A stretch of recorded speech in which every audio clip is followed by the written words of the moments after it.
you guys go through a lot. We also go through your happies when the pregnancy is positive, but I also suffer every time I receive a negative pregnancy test because I was with you in the journey. I know what it meant. Either me or Dr. Fernando are the ones that directly do the consultations, the monitoring, surgeries. Our nurse team is marvelous. Being able to email you directly, like, I don't know if you know how rare that is. Welcome, Dr. Kitzya. I'm so glad that you decided to join me with IVF Companion today. Thank you very much. It is a pleasure for me to be here joining you. I'm also very thankful that you considered me and us, that we have been part of your journey to join you also on this chapter that you're starting on sharing your experience of this topic that it's now more common that we would think among couples. Absolutely. Yes. And like you said, full disclosure to everyone, Dr. Kitzya has been my doctor in my travels to the LIV clinic. I have very positive memories of that. IVF can be tough, emotional, medication panics, all that fun stuff as a first timer.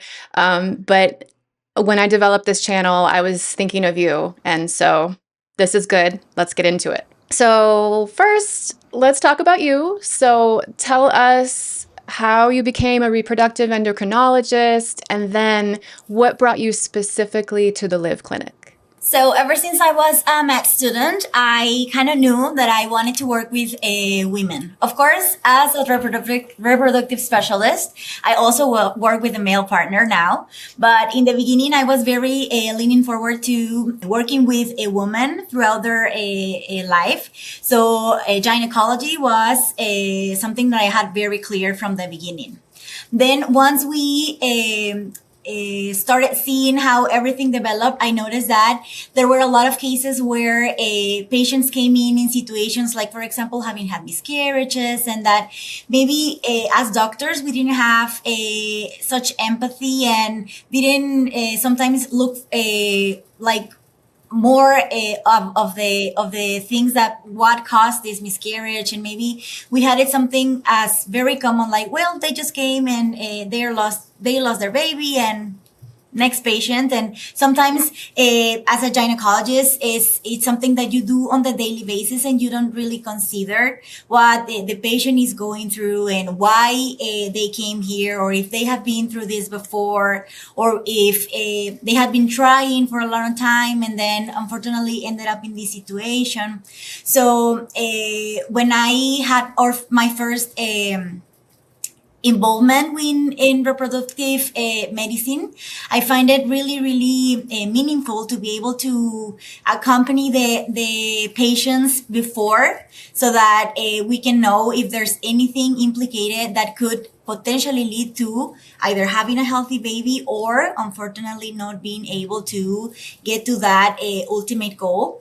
And it's really, really pleasant to be able to do science and everything that gets involved in the medical part of the fertility. But also, I think it's a specialty that allows us to be very close to the patient and develop a lot of empathy with your patients, and being able to join them in this journey makes it really, really special for me. Lovely. And then coming to LIV specifically, how did that come about for you? Well, that topic is very personal for me because even though I did not study medicine or my specialty here in Puerto Vallarta, I was born here. So for the years that I was in another city studying, I was always looking forward to coming back to PV because I find it lovely.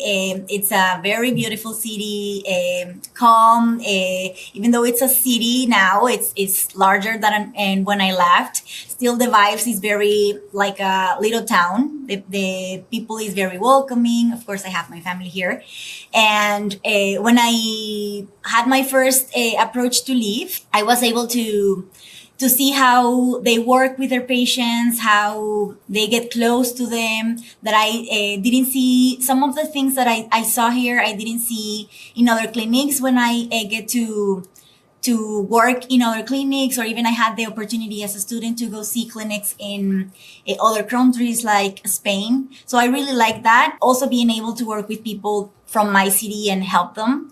But then LIV gives you the opportunity to work with patients from all over the world. And I think that also, as a doctor, it makes you feel happy that you are having an impact on people that it's living their lives like really far from where you are, and that you're actually doing something meaningful for their lives. So I ran into a lot of patients in the waiting room that were speaking English, some people from Canada. I was also hearing other languages too. So where do most of your patients seem to be traveling from? Most of our patients travel from US and Canada. That's like the main places where our patients come from. But I have had patients from Europe, meaning France, England. I have patients from China, from Australia, patients from South America. So we really do have a very wide community of patients that come from all over the world. I think that mostly they come from US and Canada because the clinic has been here for many years. And I think throughout all of those years, one of the things that it's very characteristic is exactly how you mentioned in the beginning, that we try to stay close to the patients and have you feel welcomed, even if you are abroad. So we have many patients that come not because they found us online or looking through clinics, but because they had a friend or someone they knew that came here in the past, and through their experiences they share it with their known ones. And we have a lot of patients that come to the clinics through personal experiences from people they know. Yeah, so cost is usually the first driver, right, for people that are going to go abroad, but also maybe quality of care, depending on where you're coming from. So in terms of cost, can you give a picture of what the cost is? That's going to be a question that probably people ask a lot. Yes, and I think it's one of the main questions, because unfortunately, around the world, fertility is still in many countries not something that is addressed as an actual public health condition, because nowadays it's something that it's very common.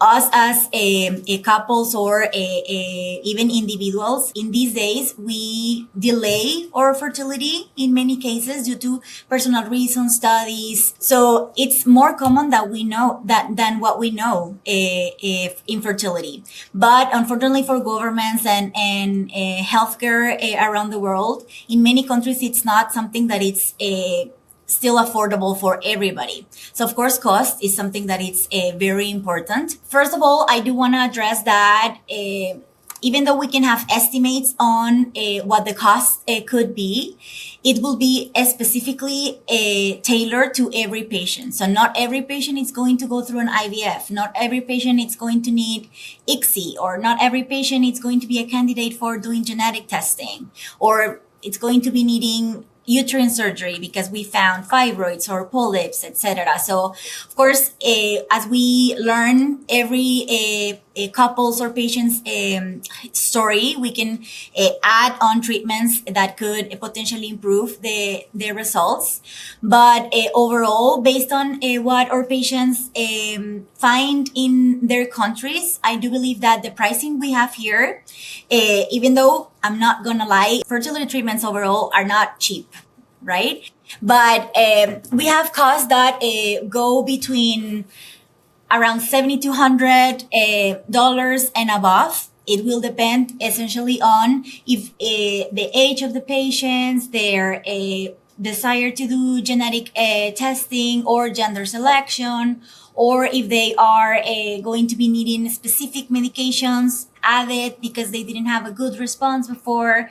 The meds can be included. meds can be get through their insurances. Some of our patients, even if they don't cover for actual fertility process back in their countries, through insurance, they can get some of the medications, so that could light up on cost.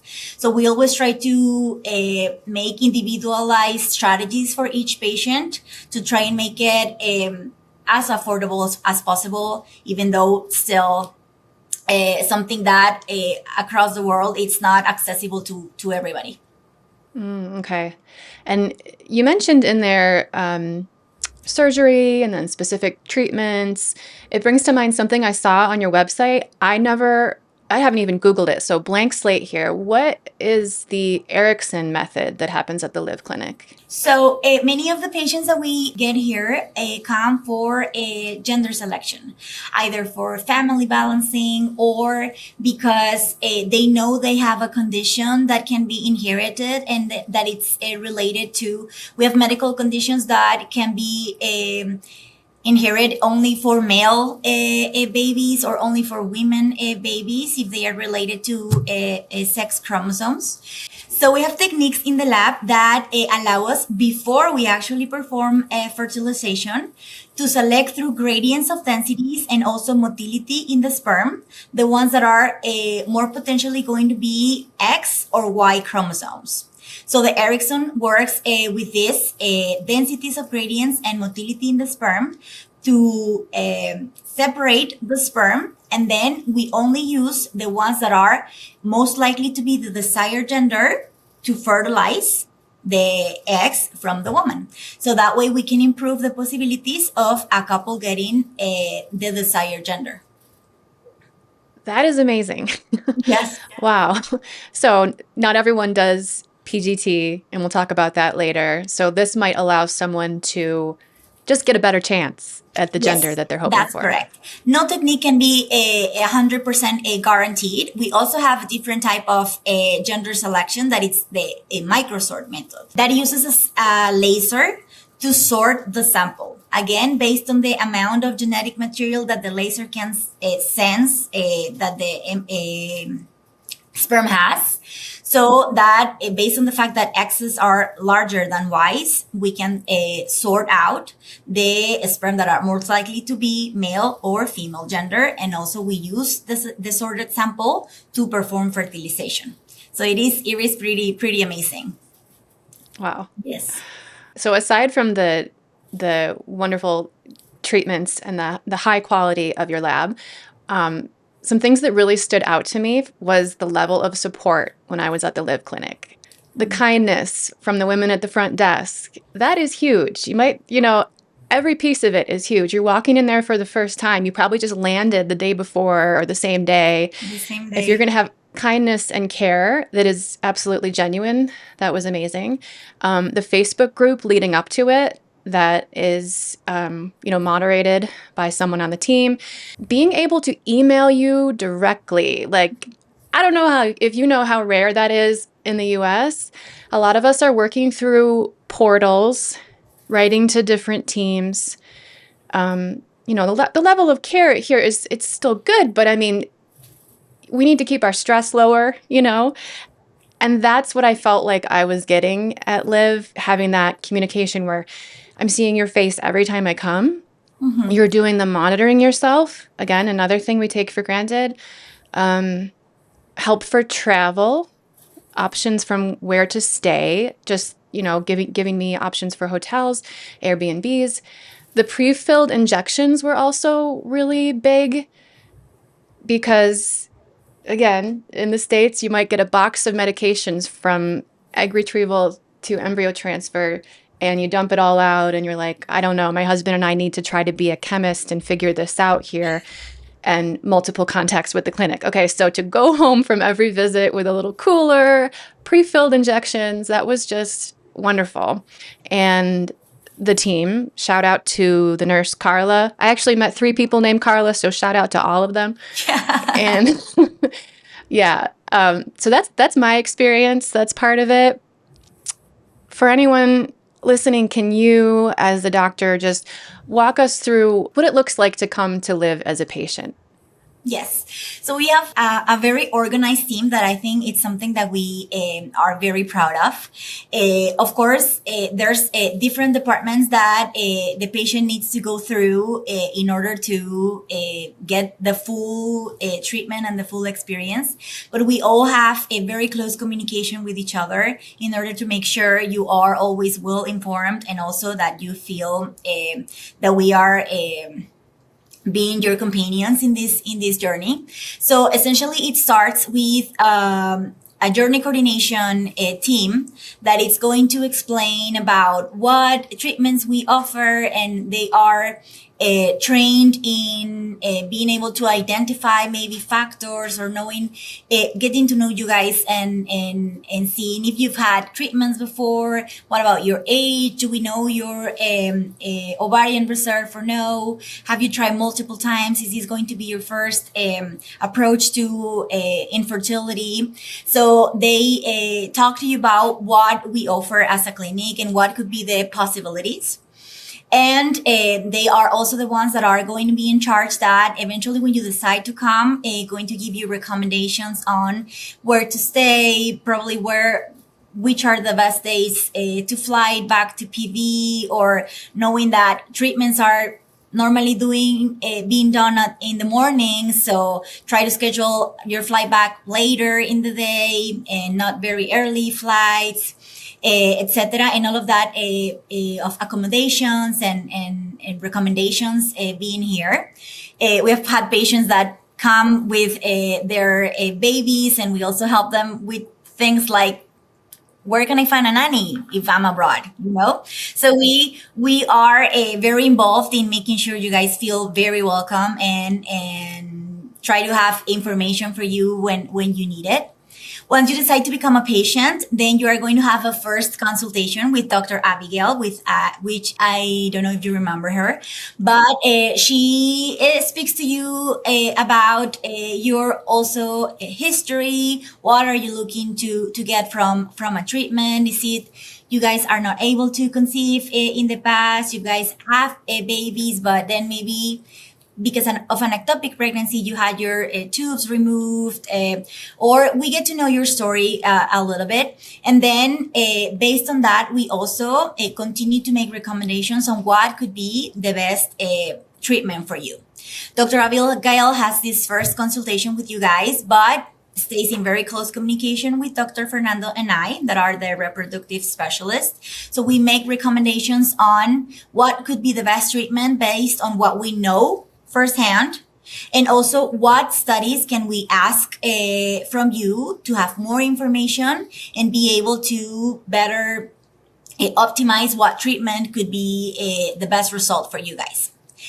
Once we have all of that information, you also are going to be joined by a patient intake coordinator. She is going to be the one that is going to be in more contact with you guys. Sometimes, even if we try to have direct communications with you, being in the consultations and the OR, and then looking at the mails, sometimes gets very chaotic. So we have a group of girls that helps us a lot to stay in very, very close communication, either through the WhatsApp group or the email. And then if something, it's an emergency, or we need to talk to you directly, they get in contact with us immediately and makes us reach out to you. And they are also going to be coordinating when you send labs, or if we need something else from you. If you guys want to get the medication from a third-party pharmacy, we have some patients that start treatments back at home, and they cannot get medications directly through their healthcare providers. So we help them get the medicine through an online pharmacy. So they stay in very close communication, also with all of those logistics from labs and medications, etc. But one of the things that we do is that in every mail or every communication that you have with them, we are always added to those mails. We are always checking in. And if at any point there's a direct question to us, or even if it's not, but it's something that needs to be addressed directly by the medical team, we always make sure to answer all of your questions. And if it's something that it's not cannot be solved through an email, or it's going to be better for us to have a conversation, we always try to schedule either phone calls or video calls for you guys to feel more comfort from us, and that you guys know that even if the direct communication or the more frequent communication, it's not with us, we are always knowing everything that's going on with you, and always taking care of everything, even if it's like from a second window. But I think that's something really, really important. We always want you to feel that we are the ones taking care of you, and that you guys can come and ask all of the questions and feel the freedom to ask. And if we don't we cannot answer at that minute, we always find a space for you guys to feel that we are actually taking care of you, because we do care for you. So that's very, very important for us. And of course, once you already come, either me or Dr. Fernando are the ones that directly do the consultations, the monitoring, surgeries. Our nurse team is marvelous. They are all very, very, very nice to the patients. Sometimes we feel like maybe you like them more than you like us. No, just kidding. But they're also a group of wonderful women that always make sure that you feel very comfortable, try to make you feel the less pain possible, either in the OR or during the application of medication. As you said, when we do fertility treatments, there are multiple medications that need to be applied daily.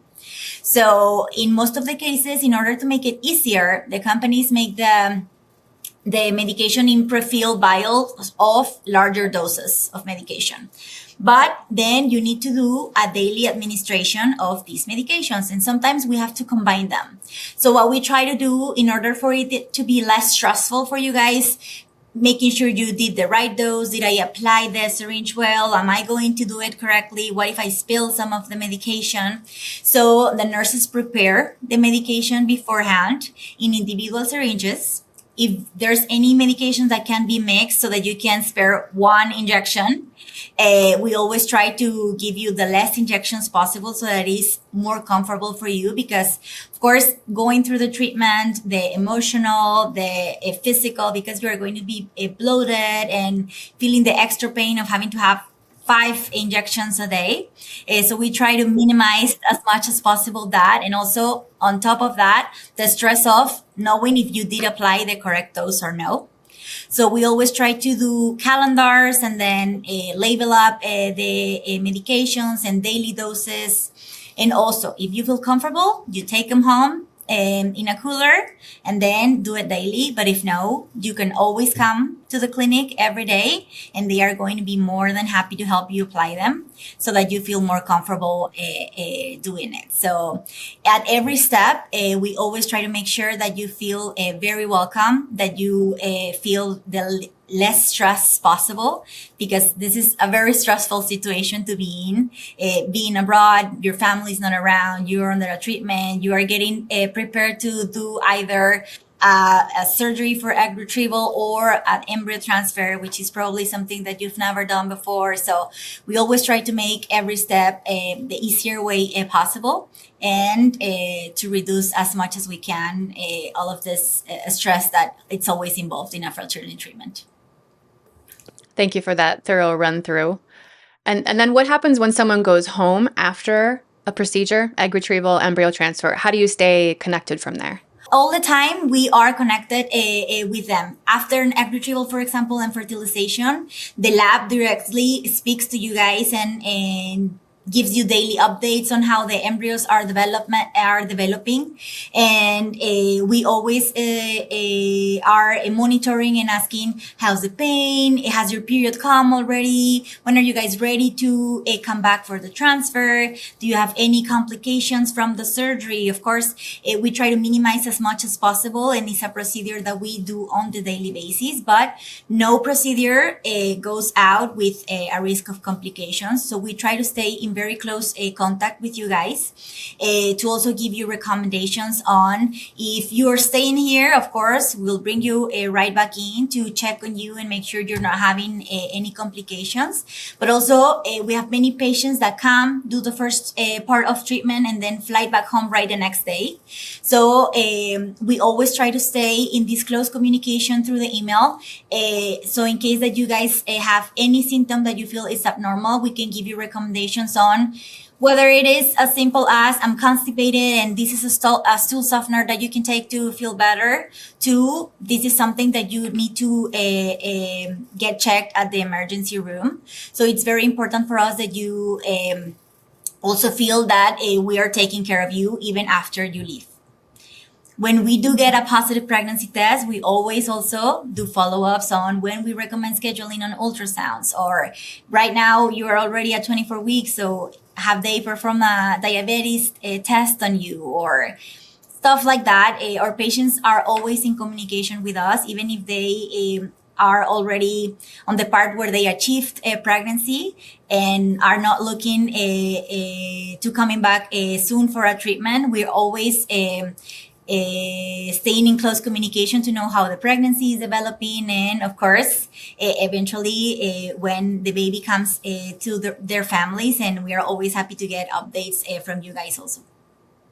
So as patients, we're always riding this emotional roller coaster, trying to stay positive or be present to our family or whatever's going on. And what's never talked about is what you're going through. I mean, you give so much attention to your patients. So I'm just wondering, a little personal, but like, what's it like for you, and how do you keep yourself, healthy and, engaging with all this emotion of other people? Yes, it's hard. I'm not going to lie, because it is a lot. Luckily for me and for the clinic, we have a lot of patients that put their trust in us. So we have a lot of work daily, and it is hard to try to stay on top of everything. But we are extremely lucky that, as I just told you, all of the team is always very involved, and we receive a lot of help from the girls, especially treating with patients, from the girls in inpatient intake. But it is something that it's very important for us to address, because also, of course, you guys go through a lot, but we also go through your happies when the pregnancy is positive. But I also suffer every time I receive a negative pregnancy test, because I was with you in the journey. I know what it meant for you guys. And even though I still have not have the privilege of having babies of my own, it's something that I desire. So I think every case, it's very personal to me. So as doctors, it's very important. Personally, I try to, whenever I go home, exercise almost on the daily basis. Of course, sometimes I'm really tired and I don't. But exercising is something that I try to continue doing to stay, first of all, healthy, but also to relieve stress. Eating healthy, it's something that also really helps. And also having a psychological help. It's very important for you guys, but also for us, because even if we are not into the fertility area, overall, mental health in the med field, it's sometimes underrated. Like we don't take a lot of care of our own health as doctors.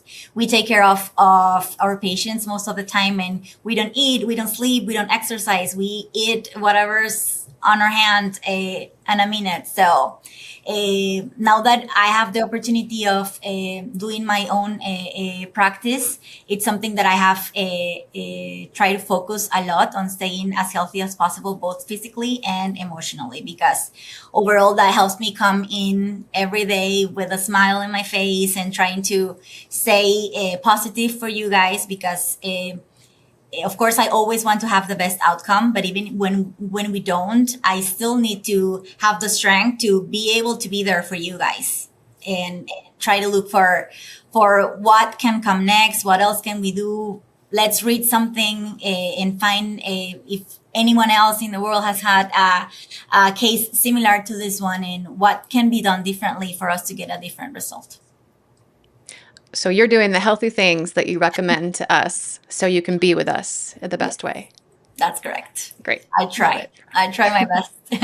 When a patient's embryo transfer sadly does fail, what is the assessment at your practice? What are you looking at if they wish to proceed further? First of all, whenever we do end up performing an embryo transfer, it means that we had a cycle where we evaluated on your hormone levels, your endometrial lining, the growth of it, the morphology of the lining, that we know everything looks perfect. Embryo's quality is good, even if it's a tested or not tested embryo. But overall conditions look good for us to perform the transfer. Because if at any point we see anything in the ultrasound or the hormone levels are not getting to where we want it, or we have an early rise of progesterone or stuff that it's not making conditions ideal, we don't perform the transfer. Even if unfortunately that means that you guys had to come from your country and the cost of coming back again. But also it's very important for us to do the things when we know we have the higher chance of having a successful transfer. However, when we do have the things that a transfer failed, we have something in fertility that it's called recurrent implantation failure, and it happens when we have had multiple transfers that unfortunately weren't positive. So when that does happen, and even sometimes after just one transfer, depending on the history of the patients and if we have any other known factors, we do have to go a little deeper on what could have happened, address the endometrial cavity again. Sometimes even if we see a perfect endometrium in the ultrasound, if we perform a hysteroscopy, for example, and go directly and look at the uterine walls and see that the cavity's shape maybe it's not as triangular as we wanted to see, or maybe we have a pattern that speaks about chronic endometritis, or even if we didn't see it, we have a polyp in the uterus. So that's something that we can address looking farther into the uterus with a hysteroscopy, doing blood work for a disease that puts you at higher risk, for example, of developing microclots. So we look farther into what could be the causes of having an early loss or an implantation failure. We do know that micro circulation and vascularity of the uterus is very important for embryo attachment to the uterus and development. So that's something that we can also address and see if there's something that we can identify as a risk factor where we can intervene and make differences in the protocol, either going higher with the dose of estradiol or changing from oral to transdermal or changing the route of the progesterone. We have many ways that we can tailor a protocol depending on each patient. And I think it's very important that once we've had a result that wasn't the one that we want, we look deeper into each patient so that we can find if there's anywhere when we can fine tune the protocol and maybe try and get a different outcome. Do you have an opinion on suppression, like with Lupron? Yes, it can be something that can be very helpful. For example, in patients that we know that they've had a recurrent implantation failure and that we don't have any other identify risk factor and we haven't seen anything in the ultrasound, or patients that do have findings in the ultrasound, for example, for mild endometriosis, which could be a disease that can be difficult to diagnose sometimes because it can be silent. Girls cannot have pain or heavy menstrual periods and still have endometriosic implants in the uterus or the ovaries, the tubes. So by suppressing the axis, the pituitary ovary axis with the Lupron, what we do is we put you at a stage of a temporary menopause. So there's no hormones that are being produced.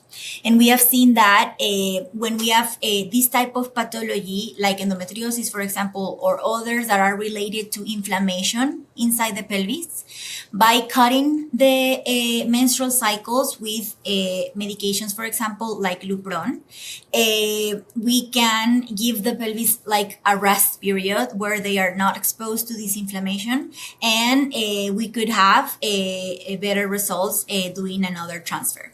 Of course, again, it's not something that is going to be this way in every patient. Every patient is different, but it's a good strategy that we can implement when we have had failed transfers before. Now, I want to talk about PGT testing. Okay. So I've heard different and strong opinions about it. And some research may suggest it's harmful. Some, suggest it's all good. Some would say that maybe embryos are discarded or, not given a chance because of this testing. So where are you at in the moment with this? I think it's very important to do individualized treatments and suggestions for the patients. We do have patients that could be more candidates to perform a PGTA testing. For example, woman over 40. However, we don't recommend or we don't do it mandatory. Some clinics, if you are over 40, they are going to have PGTA testing performed as a mandatory procedure, because of course we do know that with age, egg quality decreases and the possibilities of having an abnormal embryo increase with age. So that's why some clinics have this approach. However, we do know that not all of the embryos that we test and get back as embryos that are not potentially be good for transfer, does not necessarily it's 100% true. Okay, because we have now seen studies where they do rebiopsies on embryos, and we see that some of them resulted in genetically normal embryos. What happens in PGTA testing is that once the embryo has reached blastocyst stage, that it could be either from day 5 to 7 of development, it has a differentiation into two masses: the external mass that is eventually going to form the placenta, and then the inner mass that it's going to form the baby. So what the embryologists do in PGTA is they draw some cells, 4 to 6 cells, from the outer mass of the embryo. And that is only a tiny part of the full picture. So we can have cases where only that part was affected, but then the rest of the embryo didn't have that chromosomal abnormality. So that's why more recent studies have leaned more towards not discarding all of the embryos. And it will depend specifically on the report, because we don't know when they are low mosaic embryos or when they have abnormalities like monosomies instead of trisomies. We can see that some abnormalities are more likely to end up in an actual healthy baby than others. So it needs to be very individualized in each patient, the ones that we do recommend or not doing PGTA testing. When we have patients that could be candidates, I always like to explain to the patients what it involves. Of course, again, as any procedure, it's not completely free of risks. So we do need to know that even if it's a very safe procedure and it's performed daily on many clinics around the world, it could still have the risk of the embryo not surviving the biopsy, for example. That is something that it's actually could happen. So, but if we do not test, then I always like to explain to the patients that we need to be prepared for the outcomes that we can have after a transfer. So we know, for example, we are over 40, the possibilities of an genetic abnormality are higher by statistics, okay? We do the transfer and then we can end up in different scenarios. First of all, and the best of one would be, it was a healthy embryo, we have implantation, ends up in a healthy baby. Then if unfortunately the embryo was not genetically correct to thrive, then we could have either no implantation and a negative pregnancy test, a very early miscarriage, like a biochemical pregnancy or a pregnancy that does not continue to develop in the first weeks. Or then we could also have the scenario that is a genetic abnormality that is compatible with pregnancy.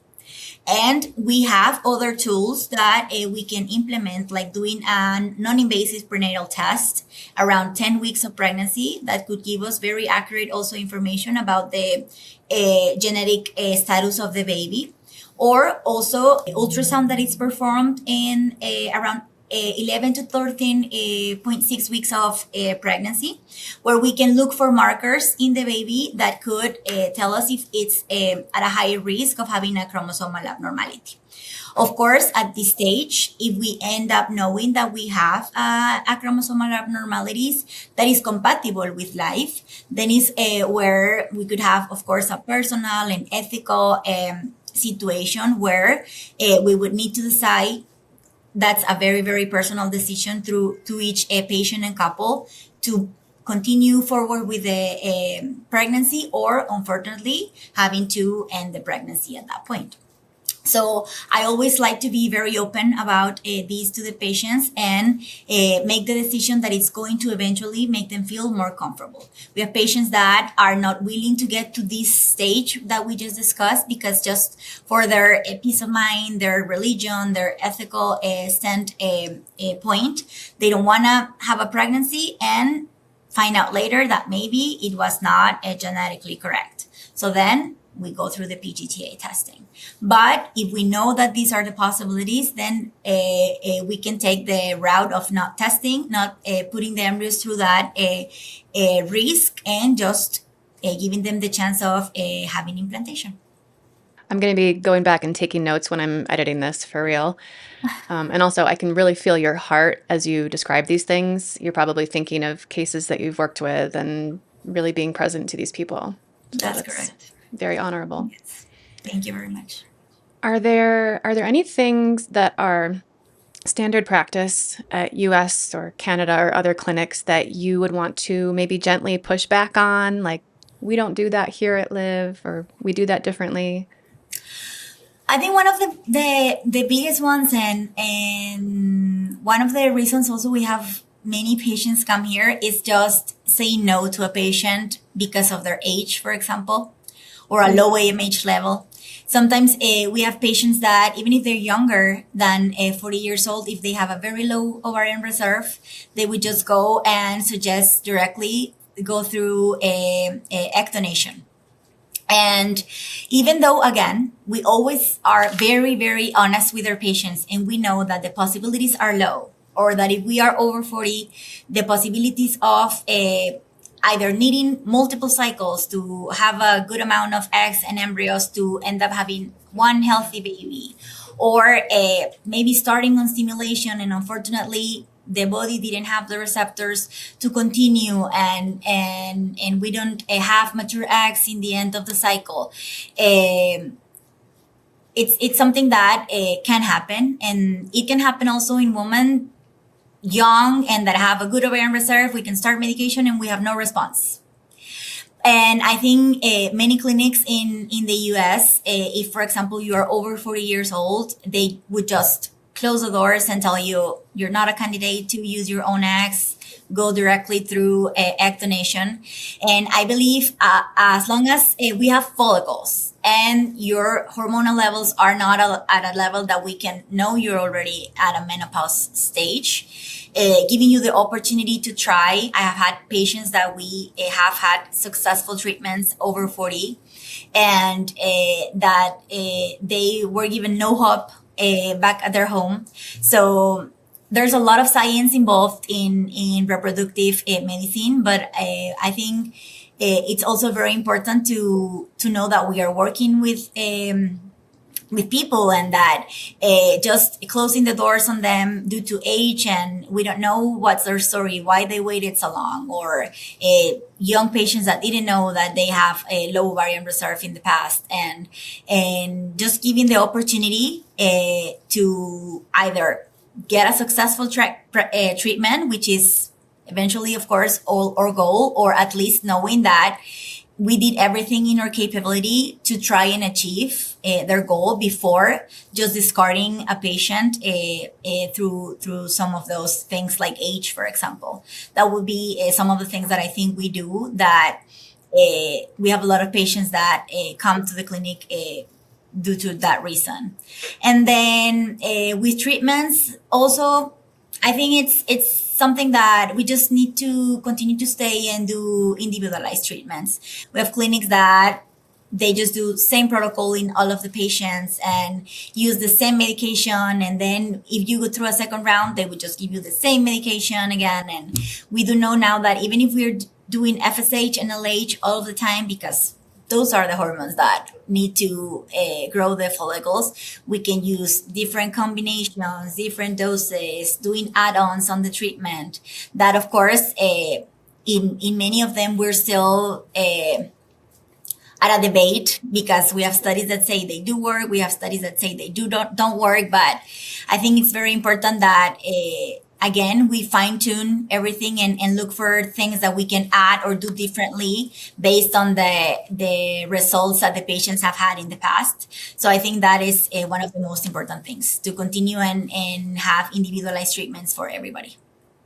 I think nowadays, fertility is something that is more common that we know. We know that a lot of couples or a lot of women live infertility in silence. And I think it's very important that people like you are doing this and sharing their experience and giving real information to people to know that they are not alone, that it's more common than they know, and that if you are like me, for example, that are yet to build your family, it is very important that if having children is something that you desire in the near or not so near future, that we can address our overall health.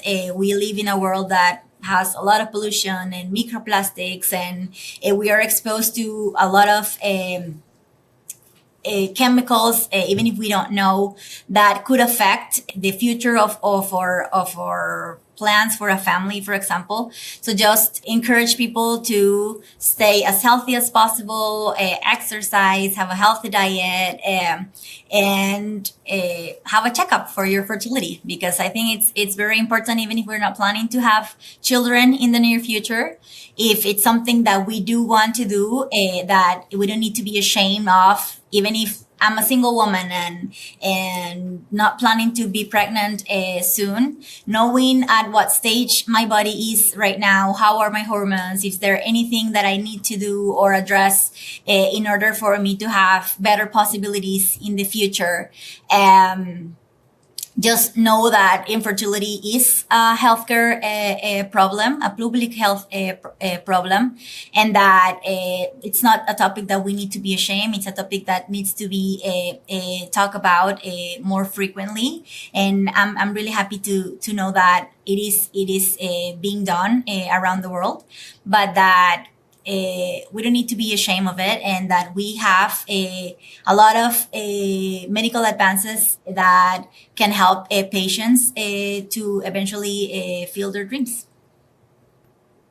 Well, thank you very much. I feel like you felt right into my next question, which was going to be, what's something you would say to people going through IVF? So I'll let you get back to what is probably a busy day of egg retrievals, monitoring, and embryo transfers. So thank you so much again for being with me today. And no, thank you. Thank you. It was really a pleasure. First of all, to see you again, and second of all, to have you consider me to do this interview.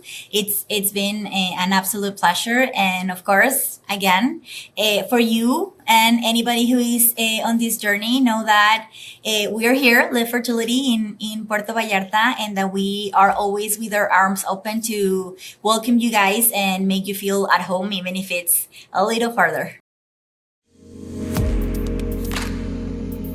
Hey, I hope you enjoyed this video. Please remember to like and subscribe if you want to be notified on what's happening next. Also, I would appreciate it very much.